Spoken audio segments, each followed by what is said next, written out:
Channel. আমি লিপিকা আর আজকে আছি আমি বাড়িতে। সোমবার আজকে, তো শ্রাবণ মাসের লাস্ট সোমবার। অনেক দিন ধরেই ভাবছি যে সোমবারটা আমি উপোস করব, একটা সোমবার। তো লাস্ট সোমবারেই আজকে আমি উপোস করার জন্য রেডি। তো বেশি বকবো না, আজকে একটু চুপি থাকবো। যাই হোক, চলো যাওয়া যাক স্নান করতে। তো স্নান করে চলেও এসেছি। স্নান করে এবার ঠাকুরঘরের দিকে গেলাম, দেখলাম সব কিছু পুরোপুরি রেডি করেই ফেলেছে, কারণ আমার ওঠার আগেই সবাই উঠে পড়েছিল। যাই হোক, তো দিদি বাড়িতেই পুজো দেবে আর আমি মন্দিরে যাব, প্লাস আমি বাড়িতেও ঠাকুরের মাথায় জল ঢেলে যাব। তো সবার ফার্স্টে স্নান টান তো করে রেডি হয়ে যাব, কিন্তু তার আগে আমি দেখছি আমার মুখের অবস্থা খুবই খারাপ। জানি না কি হচ্ছে, কি প্রবলেম, মুখটা দিন দিন ভুগে যাচ্ছে। তো আমি শাড়ি পরার জন্য রেডি হতে গেছি, কিন্তু কোনোভাবে আমি নিজে শাড়ি পরতেই পারি না, এটাই হচ্ছে প্রবলেম। তো আমি দাঁড়িয়ে আছি যে দিদি এসে আমাকে শাড়িটা পরাবে। মানে শাড়ি পরি, আমাকে দেখো তোমরা অনেক ভিডিওতে শাড়ি পরতে, কিন্তু আমি পার্টিকুলার শাড়ি পরতেই পারি না।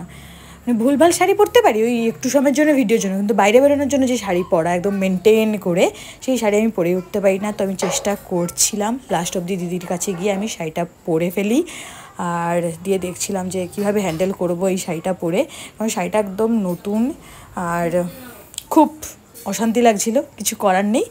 তো যাই হোক, রেডি হয়ে যাই। তো গেট রেডি উইথ মির একটা ভিডিও করেছিলাম ঠিকই, কিন্তু যেহেতু মুখের অবস্থা খুব খারাপ আর দিতে ইচ্ছা হলো না। তোমরা যদি চাও কমেন্ট করে জানাতে পারো, আমি তাহলে একটা ভিডিও দিতে পারি। যাই হোক, কিছু লাগিয়ে যেতে হবে, খুব ফ্যাকাশে লাগছে দেখতে। তো মোটামুটি হালকা একটা লিপস্টিক আর মাস্কারা আর টিপ লাগিয়ে আমি একদম রেডি। এইটুকুইতেই আমি একদম রেডি, কারণ এর থেকে বেশি আর নেওয়া যাচ্ছিল না। যাই হোক, তারপরে আলতা পরি, মা বললো পুজো দিতে যাবি তো আলতাটা একটু পরে নে। আর আমি কোনদিন আলতা পরি না, তো আমার খারাপ লাগছিল না আলতা পরে, ভালোই লাগছিল। যাই হোক, তারপরে পুজো দিতে যাই, মানে ঘরের ঠাকুরকেই আগে সবার ফার্স্টে পুজো দেই।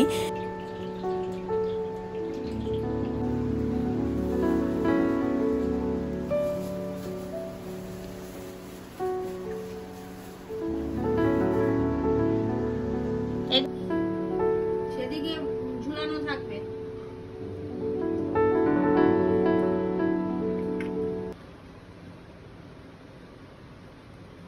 গুড়ি ফুল দিস না।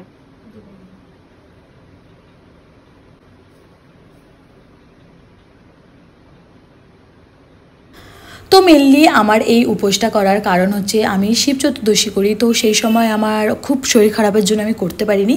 তাই জন্য আমি ভেবে রেখেছিলাম যে শ্রাবণ মাসের একটা সোমবার আমি উপোস করে পুজো দেবো, আর আজকে সেটা নিয়েই তোমাদের সাথে ভিডিও শেয়ার করা যাকে বলে। তো চণ্ডীপুরে যে শিব মন্দির আছে আর কালী মন্দির একসাথে আছে, ওখানেই আমি মেনলি পুজোটা দিতে যাচ্ছি। আর আমার সাথে আমার একটা বন্ধুও যাচ্ছে। তো টোটোর জন্য দাঁড়িয়েছিলাম কিছুক্ষণ, তো তারপরে টোটো ধরেও ফেলি আর চলে যাই মন্দিরে। তো আমি চিন্তায় ছিলাম যে ওখানে গিয়ে যদি দেখি পুজো শেষ হয়ে গেছে, তো গিয়ে দেখি না পুজো শেষ হয়নি। তো প্রথমে টোকন করি ওখান থেকে, দিয়ে তারপরে হাত পা ভালো করে ধুয়ে নিয়ে তারপরে মন্দিরে যাই। তো মন্দিরে পুজো স্টার্ট হয়ে গেছিলো, তো ধাপে ধাপে পুজো হবে, যখনই যে আসছে কিছুজন হলেই তারপরে পুজো স্টার্ট হবে। তো আমি এই টেনশন থেকে একটু মুক্তি হয়েছিলাম যে পুজোটা আমি ভালোভাবে দিয়ে নিতে পারবো। তো তারপরেই সব কিছু নিয়ে মন্দিরে উঠে যাই।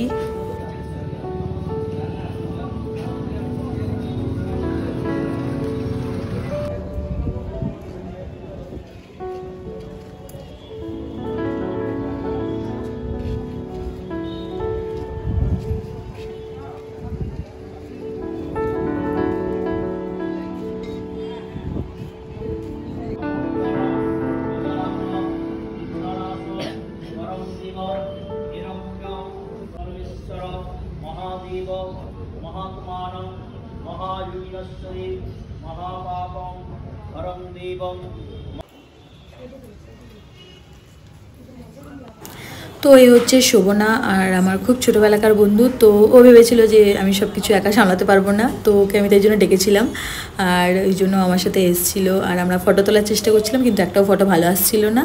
যাই হোক, তারপরে এখানে কালী মন্দিরও আছে, আর কালী মায়ের মুখটা যা সুন্দর না, কি বলবো। আর তো তারপরেই আমি পুজো দিতে চলে যাই।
তো ভালো করে পুজো দিয়ে অঞ্জলি দেওয়া শেষ হয়ে যায়। আর তারপরে আমি একটু এখানের যে পুকুরটা আছে সেই জায়গাটাতে নিয়ে যাচ্ছি তোমাদের। আর এই জায়গাটা এত আরাম ছিল না, বসতে যা ভালো লাগছিল, আর আমার ওই পুকুরে পা ধুতে তো বেশি ভালো লাগছিল। যাই হোক, তারপরে বাড়ি চলে আসি আর এসে দেখি আমার মিশো থেকে একটা পার্সেল আসে। আর আমি একটা সাউথ ইন্ডিয়ান টাইপ চুড়িদারের পিস অর্ডার করেছিলাম। তো এটা আমার দেখে যা খুশি হয়েছি না, এত ভালো এসছে। তো এর রিভিউ চাইলে আরও ভালো করে, তার জন্য কমেন্ট করে জানাতে পারো। আর লিঙ্ক চাইলে তো আমি নিশ্চয়ই দিয়ে দেবো, তো কমেন্ট করে জানিও। তারপরে বিকেলবেলা খাই এরকম সাবু, কলা আর আম দিয়ে দুধ দিয়ে মাখিয়ে দিয়েছিল, কারণ আমি ভাত খেতে পারবো না আজকে। তো তারপরে এরকম ফল খেতে খেতে বিকেলবেলা বেরোই আর বেরিয়ে চলে যাই আমার দিদির মেয়ের সাথে দেখা করার জন্য। আর ও এসছে, আর আমি বাড়ি এলেই আমার শুধু মনে হয় যে ওর সাথে কখন দেখা করব। আর ও অনেকটা বড় হয়ে গেছে, আমি যখনই দেখি মনে হয় অনেক বড় হয়ে গেছে। হচ্ছে টুসু, আমার বড়দির মেয়ে। তারপরেই আমরা সবাই মিলে চলে যাই ট্রেন্সে। আর এখন তো অফার চলছে, তাই জন্য ভাবলাম যে যাই, গিয়ে দেখি কি কি পাওয়া যাচ্ছে আমাদের ট্রেন্সে এখানে। তো ওই যে বাচ্চাটা এখন গুড়গুড় গুড়গুড় করতে করতে চলছে। তো তারপরে ওকে আমরা জামা ট্রায়াল দেওয়াই, আর এই জামাগুলোর খুব পছন্দ হয়। আর দেখতেই পাচ্ছ ওকে এরকম নাচছে, ও খুব খুশি হয়ে গেছে। এরকম মানে আমরা ছোটোবেলায় যেখানে জামা ট্রায়াল দেওয়ার তো কোনো ব্যাপারই ছিল না, এখনকার বাচ্চা জামা ট্রায়াল ছাড়া পড়েই না। যাই হোক, ও দেখতেই পাচ্ছ কতটা খুশি। তো তারপরে আমিও কিছু জিনিস ট্রায়াল দেওয়ার জন্য নেই। আর ওখানে খুব কম প্রাইসে আমি পেয়ে গেছিলাম অনেক কিছু, যেগুলো আমি কোনো কিছুই ভিডিও করতে পারিনি, একটা টপের ভিডিও করছিলাম। তো আমি দাঁড়িয়েছিলাম যে আমি কখন ট্রায়াল দিতে পারবো, কারণ ও ট্রায়াল রুমে দাঁড়িয়েই বসেছিল। তারপরে আমি একটু ট্রায়াল দেই কিছু জিনিস। তো ভিডিওটা আজকের জন্য এইটুকুই, চলো টাটা, দেখা হচ্ছে পরের ভিডিওতে, লাভ ইউ।